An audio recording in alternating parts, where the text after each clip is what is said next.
Hey, welcome back to the House of Trauma podcast. I am your favorite podcast host, Kiana Brienne. Now let's get into it. So as I've spoken on many times before, or I shouldn't say many, but as I've spoken on before, 2020 was a great year for me. It started off rocky with the pandemic and me ultimately losing my income. And I spoke about this in a previous episode titled The Pandemic That Changed My Life. And in 2020, through it all, through the economic turmoil and the health turmoil, because many people lost their lives that year, God bless me. You know, I never missed a meal. I was never homeless. I was never without my lights or my phone or without clothes on my back. And on top of all my basic necessities being met, I lived a great life. I lived an amazingly abundant life in the year of 2020. And I accomplished so much with launching my lipstick line, Lolly Lips by Kiana, and attending school for aesthetics at Ogle Beauty School.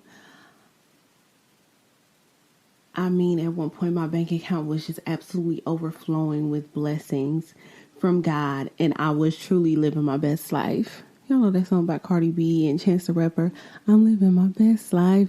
Yeah, I'm living my best life. Like, that was my motherfucking anthem. Like, I truly went from one level to a whole nother level, and what seemingly felt like overnight and looks like overnight to a lot of people, but people didn't understand the work that I had to put in to get to that level. And it was somewhat, I won't say easy, but it was easier to put in that work then than it is to put in the work now, because I had nothing but time on my hands. I didn't have to necessarily worry about working to pay my bills, because whether I had an income coming in or not, no landlord could put me out on my ass. It was a global pandemic. Like, I didn't have to worry about going out to brunch or going out to lunch or having these fancy dinners or getting dressed up or going on shopping sprees and spending money and wasting money, because the whole world was shut down. So nobody was going anywhere. We were all confined to our respective homes. And instead of just sitting in my home, getting fat and binge watching every show on Netflix and Hulu and HBO Max and whatever streaming shows were out and coming out during that time, I put the work in to accomplish goals that I had set long before the pandemic, but now actually had the time to work towards these goals outside of putting all my time and energy into working my 9 to 5. But, you know, after a while, I realized I was living my best life, probably a little too much. I met my goals. I reaped my rewards. And I lost my hunger. I didn't fight as hard anymore. Not as hard as when I didn't meet these goals, when I didn't have these businesses, when I didn't have these things in front of me. Like, I was hungry. Like, I wanted it bad, and I would do anything to get it, and I would sacrifice anything to get it. And I somewhat lost that fight. Like, I didn't fight as hard anymore. I didn't work as hard anymore. I was enjoying living this new life I had created so much that I forgot how much work I had to put in to get this life, because now this was my new life, and whatever life I lived before this, it didn't matter. It was like it almost never happened.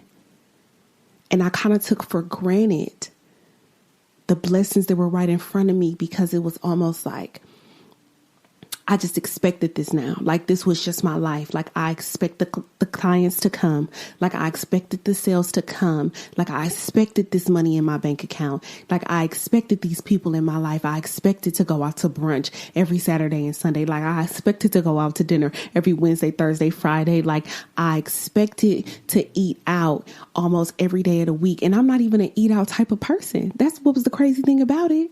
I am I'd rather cook my meals at home rather rather than eat out, I expected to go to happy hour whenever my homegirls wanted to go to happy hour. I expected to spend $100, $200 every 2 days on weed to smoke just because I felt like I had it. And I did. And before I knew it, I began to spend more money that was coming in.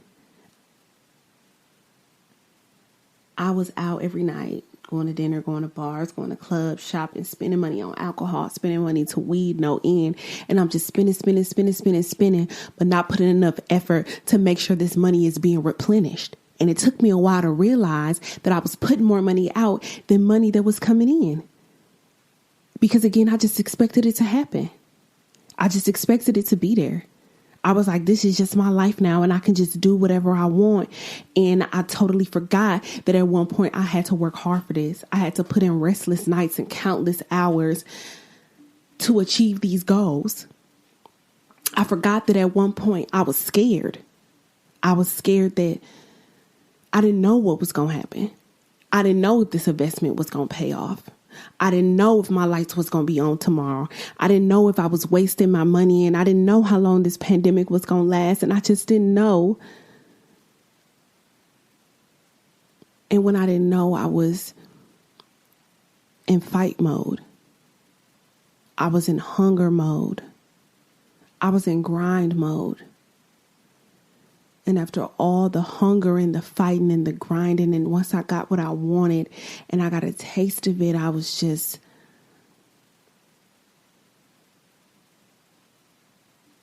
naive, to say the least, because I hadn't experienced life to this level of success. And it wasn't even the highest level I could even reach, but I had not experienced life to this level of success when I can do whatever it was I wanted to do when I wanted to do it. Because let's remember, I never went back to work in 2020. And I was able to do more. I was taking trips. Even when I was living in Dallas, I was flying back to Milwaukee once a month. Every couple of weeks I was back. I was taking flights. I was going on trips. I went to Miami, Chicago. I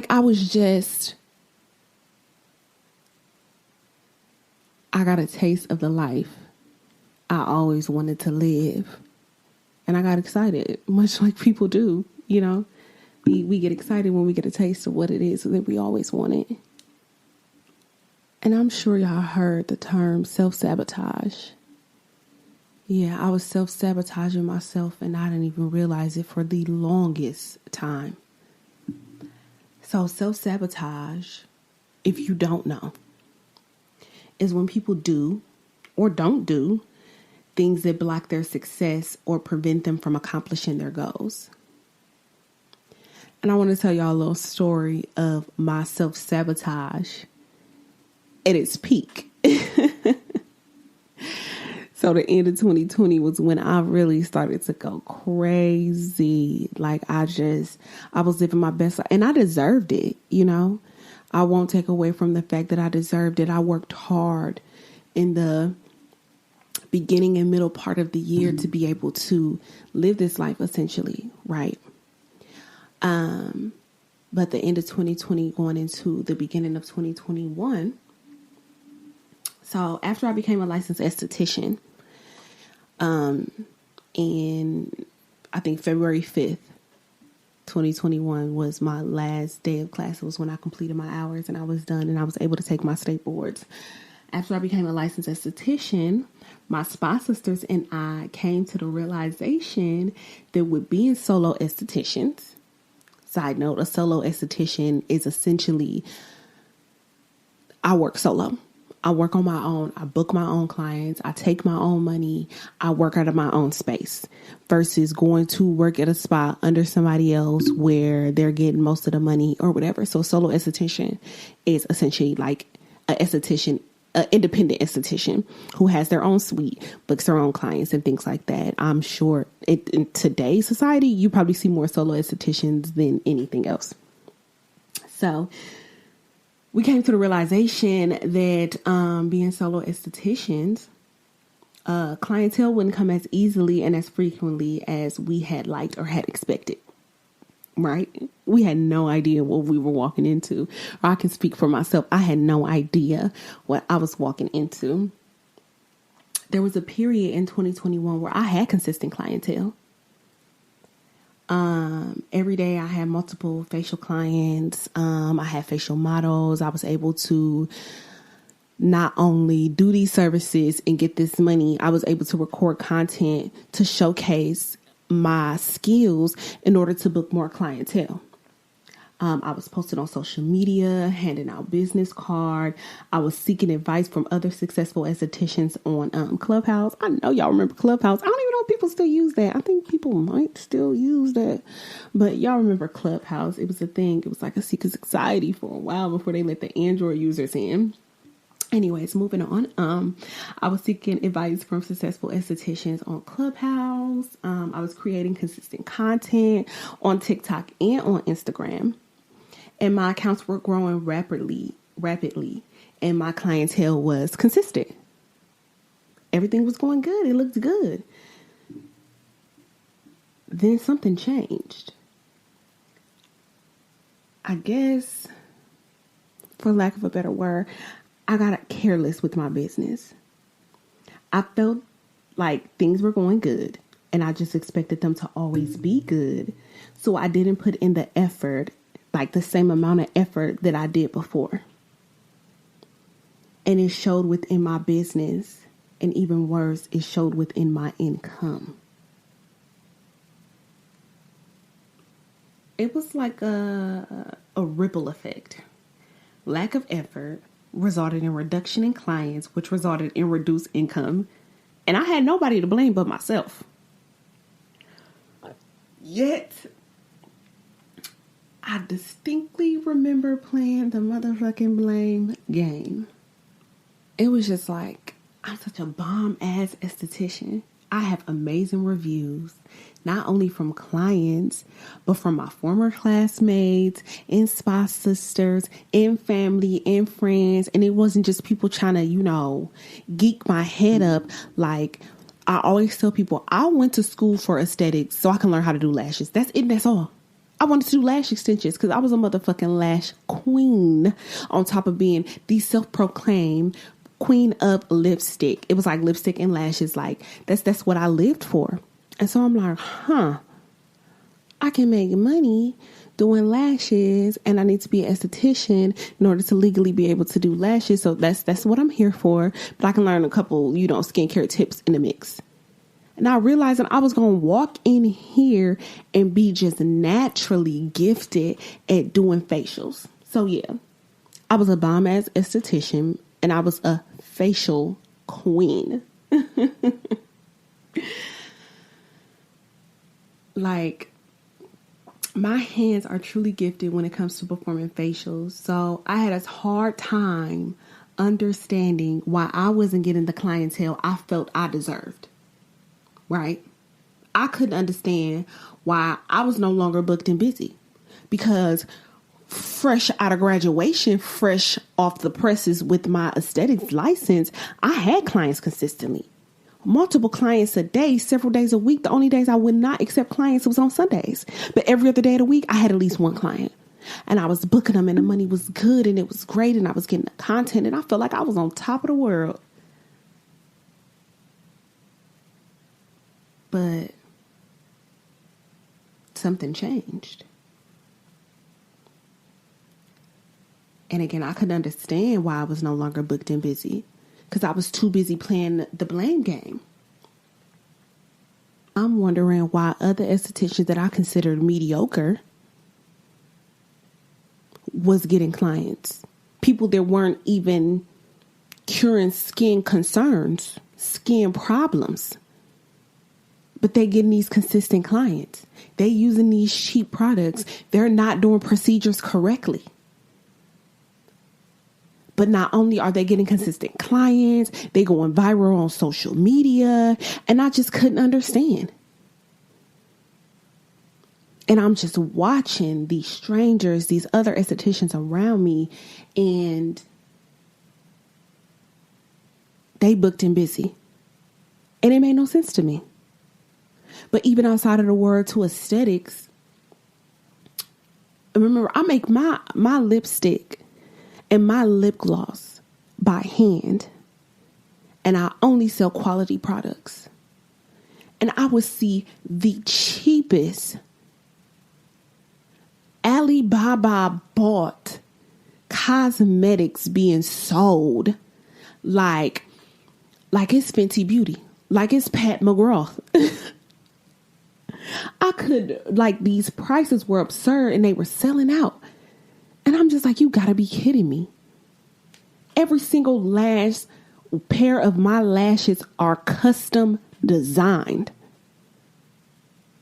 And I see these beauty supply store lashes selling out for $20. 20 millimeter lashes selling out for $30. And here I am with 25 millimeter custom, 27 millimeter custom. They was selling out in the beginning, but all of a sudden the sales had halted and I couldn't understand. I was annoyed. I was upset. I was in a state of complete and utter disbelief. Because to me, I feel like that's what I deserved. And I'm like, this can't be it. Everything was all good in the beginning and now it's not good now. That don't even make no sense. And I had these conversations with my spot sisters. Like, we had these conversations. None of us could understand what it was that was going on and why things weren't working out the way that they should work out. Even when I moved into my first suite, everything was good in the beginning with the suite, and then out of nowhere, it just stopped. And I'm just thinking to myself, this cannot be fucking real.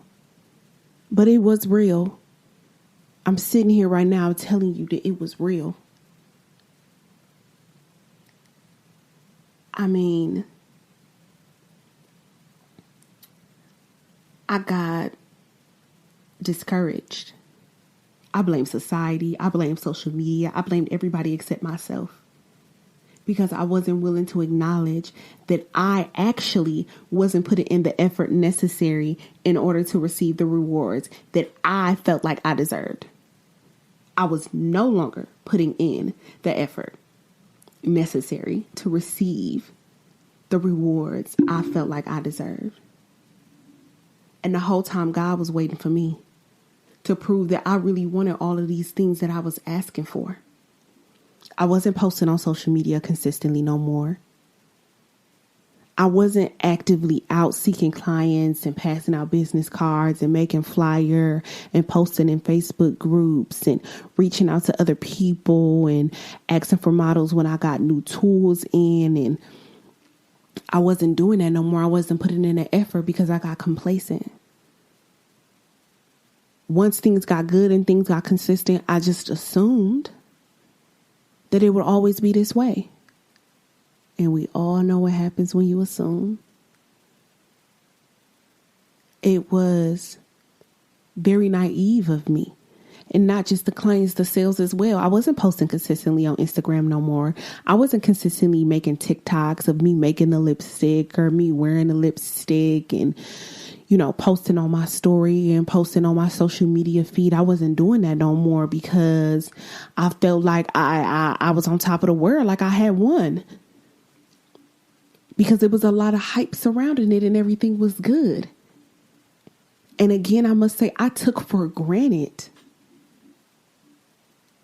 all that I had received from putting my product out into the world and for being an esthetician. And because it was so well received in the beginning, I felt like I didn't have to put in that work no more. I was just reaping the benefits. But the truth is, faith without works is dead. I had faith that God would bless the works of my hands, whether it was making lipstick or doing facials. And I wasn't wrong to believe that God would bless the works of my hands. But I wasn't really working hard for it. I just assumed because I was good at it, God would place these people in front of me and I didn't have to work hard for it. And that was wrong. That was false. Luke chapter 12:48 says, "For whom much is given, much is required." So if I wanted to consistently live the good life and be booked and busy and have all these clientels and have my lipstick consistently sold out, I had to work for it. And that was the small piece that I was missing. And I would half-ass it. I started posting on social media again, here and there. But then yet again, I got discouraged if it wasn't well received. Because I'm like, damn, well, why am I posting if it's not well received? And everything not going to be well received is the harsh reality I had to come to. And we were slowly coming out of the pandemic. And social media was becoming more and more saturated. And we've seen a burst of entrepreneurs in the year 2020 and the year 2021. And not just entrepreneurs, we've seen a burst of people who were selling things. And I always say it's a difference between a business owner and a person who sells a product. So I had to work a little harder to stand outside of the crowd.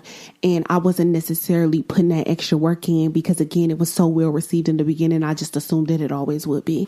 So here I am making an ass out of myself, assuming that I didn't have to work hard to stand outside of the crowd because my product was just going to sell itself. And so again, I repeat, for whom much is given, much is required. And that's the idea that we are held responsible for what we have.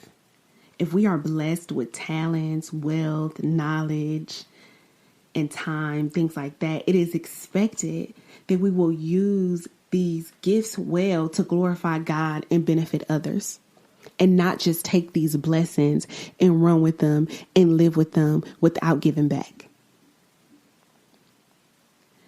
And so after a while, when things were not going my way, I started to be discouraged.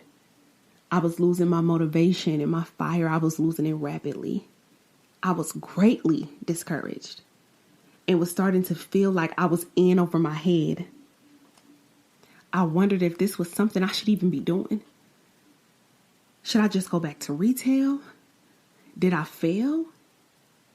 Is this even considered a failure or just a setback? I was losing hope and feeling sad and discouraged. And the more discouraged I felt, the less effort I put in. So with that, the more my progress was halted. I don't have many, if any, entrepreneurs in my family. Not prior to 2020, not prior to when I did this. I had nobody I can go to for advice or nobody I can look up to. This wasn't something that was normal in my family. This wasn't something that was even strongly encouraged within my family. And so, yeah, I felt like I was in over my head. I felt like I had kid myself and that in 2020, I just got a little bit lucky. But I needed to hang it up, go back to retail, and make this money the way I knew I could make this money. And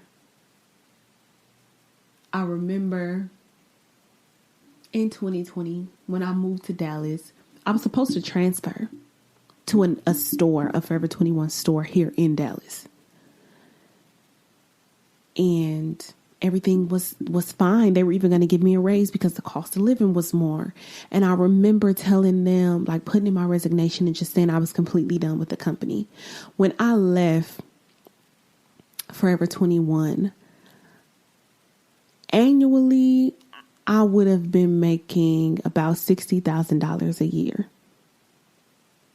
So to walk away from that money with $1 in a dream, I had a whole hell of a lot of faith in myself and a whole lot of faith in God that everything was going to work out for me. And for a while, I felt like a fool. And I felt like a fool because it wasn't working out the way I expected it to work out. It was just a little bit harder than what I thought it was going to be. And I knew it wasn't going to be easy. And I was like, but this is crazy. My money was looking a little funny. And I kept finding ways to distract myself.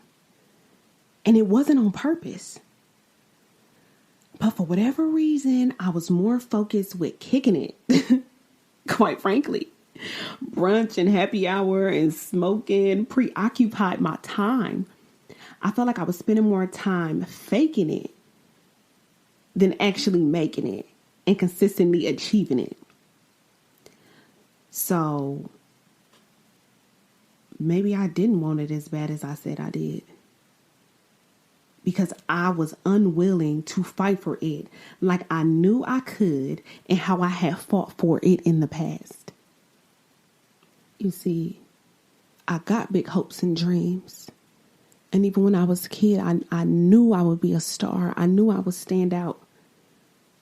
Yet, I kept letting the distractions flow in. It was like, again, self-sabotage. It was self-sabotage. I had reached a certain level of success, and then the imposter syndrome sunk in. Because nobody in my family before me had ever done this and made it this far. And I unconsciously sabotaged myself. I did.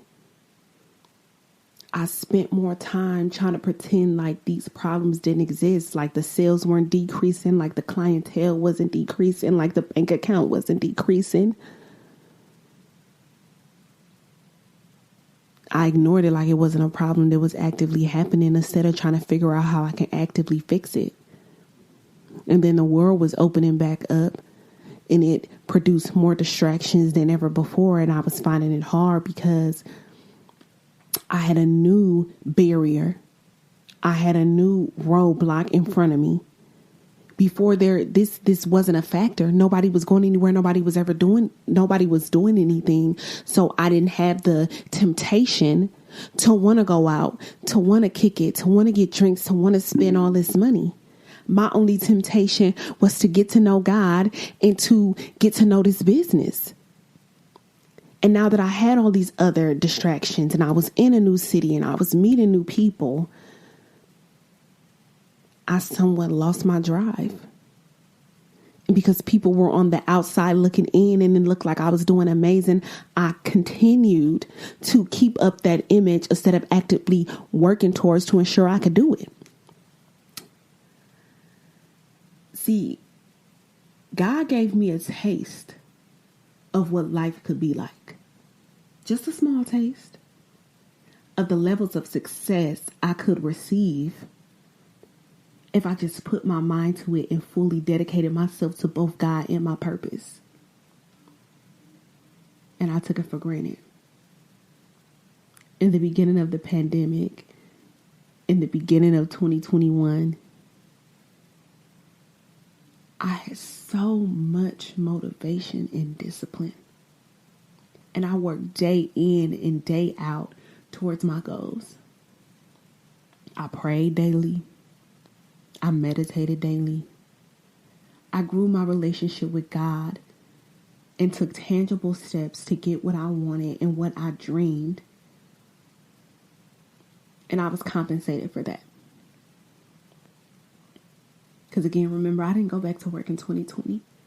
Yet all my wants and all my needs were secured. I was protected. Then towards the end of 2021, I got comfortable and I took those blessings for granted. I didn't work as hard. I hate to admit it, I wasn't even as close to God as I was. Because I was so wrapped up in these worldly things. I lacked discipline. I hate to admit it, I let the devil in. And much of 2022 was the same. I did better. I stayed on track more in 2022. But it was unmatched to the maximum effort I put in 2020 when I felt like my only option was to push through or be left with nothing. I lacked motivation and I lacked discipline. And I was steady trying to figure out how I could pick up the pieces, how I can get my drive back. And I kept telling my friend, I'm like, I'm just trying to get that fire back. I'm just trying to get the same fire I had in 2020. Like, I'm just trying to get it back. I'm just trying to stay focused. And I would shut off the world and I would fast and I would just meditate and I would just shut out the world, and I would do good for a while, and then I let these worldly things back in, and then I'm back off track again. And so with discipline and motivation, which I feel are two important factors, especially if you want to be on this entrepreneurship journey. So discipline is the effort you put in to achieve your goals, right? It's the maximum effort you put in and day out with no like immediate benefits for it. It's just something that you do. You know, I have to do this every day, or I have to do this every other day, or I have to do this every week, or I have to do this month. It's just the effort that you consistently put in to achieve your goals. Motivation, on the other hand, is like your internal reasoning that forces you down a path of achieving your goals. Right. So I'm not easily motivated, but I can get motivated. I can watch a sermon by Pastor Sarah and I got that fire ignited. Then I'm good for a week, but I'm not disciplined. I lack that discipline. So the motivation is nothing without the discipline. You can listen to all the motivational speeches that you want to listen to. You can have all the pep talks with your friends and your support group that you want to. But if you're not consistently disciplined, then it doesn't matter, because guess what? Every day you're not going to be motivated. You're not. That's just the reality. Like, I'm not motivated every day. I'm half as motivated to do this podcast right now, but it's the discipline within me to want to do this and do this well and consistently bring content to my audience that has me up here right now. Because sometimes I'm not feeling it. My energy level ain't as high as it want to be. I get in moods where I'm so down and I'm so sad and I don't even know why. But it's the discipline that keeps you going.